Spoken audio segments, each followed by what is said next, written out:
Kisah Nabi Musa alaihi salam pergi dari Mesir dan hidup di Madian. Kisah ini disebutkan di Al-Quran surat Al-Qasas ayat 14-28. Diceritakan bahwa selama tinggal di istana Fir'aun, Musa mempelajari berbagai ilmu pengetahuan. Musa dewasa tumbuh menjadi orang yang cerdas dan tahu bahwa dirinya bukanlah anak Fir'aun melainkan keturunan dari Bani Israel. Demikianlah cara Allah memberikan pengetahuan kepada Musa yang kelak akan menghancurkan kekuasaan Fir'aun.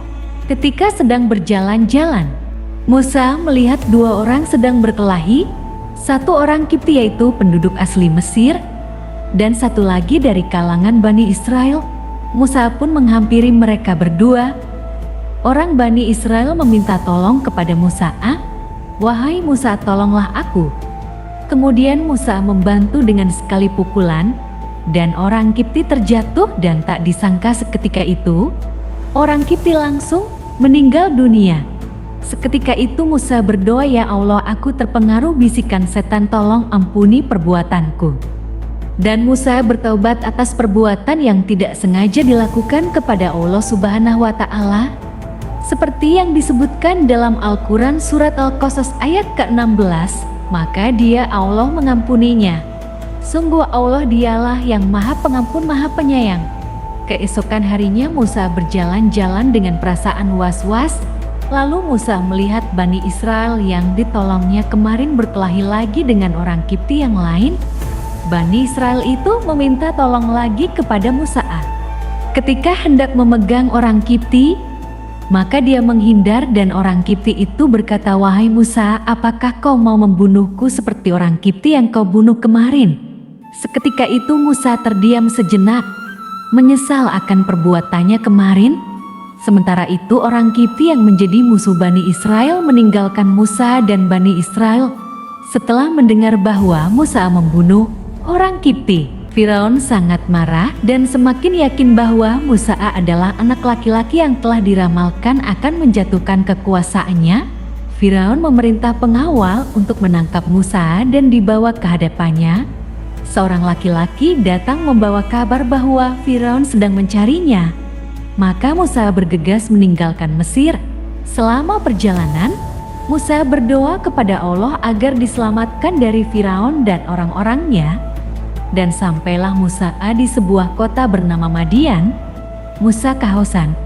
Setelah melakukan perjalanan, Musa mencari sumber air dan menemukan sebuah sumur yang ramai oleh penggembala ternak.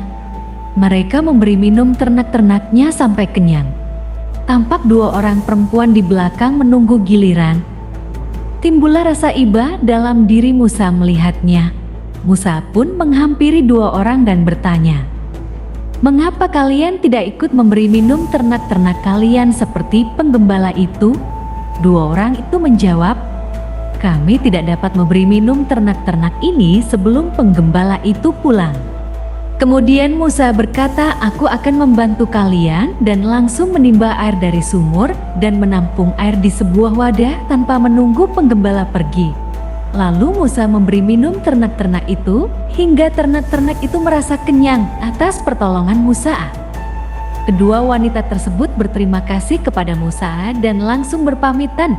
Kemudian Musa melanjutkan perjalanan dan kemudian menyadari bahwa ia telah berjalan cukup jauh tanpa bekal sedikit pun. Kedua kakinya melepuh karena kepanasan dan perutnya keroncongan karena kelaparan. Musa berteduh sejenak di sebuah pohon dan berdoa kepada Allah Subhanahu wa Ta'ala. Seperti yang disebutkan dalam Al-Quran surat Al-Qasas ayat ke-24, "Ya Tuhanku, sesungguhnya aku sangat memerlukan sesuatu kebaikan yang Engkau turunkan kepadaku." Sesampainya di rumah, kedua wanita tadi yang bertemu dengan Musa menceritakan kejadian yang baru terjadi kepada ayahnya. Sang ayah adalah Nabi Syuaib. Kemudian sang ayah meminta anaknya untuk mengundang Musa untuk makan di rumah mereka. Allah Subhanahu wa Ta'ala menjawab doa Musa. Melalui perantara dua wanita yang ditolongnya, Musa memperkenalkan diri dengan sopan kepada ayah mereka. Sang ayah bertanya kepada Musa tentang urusannya di kota Madian. Lalu Musa menceritakan siapa dirinya dan penyebabnya sampai di kota ini.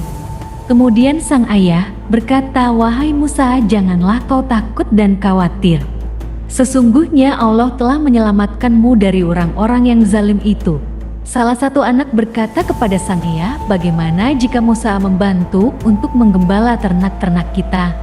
Selain baik, Musa kuat dan dapat dipercaya."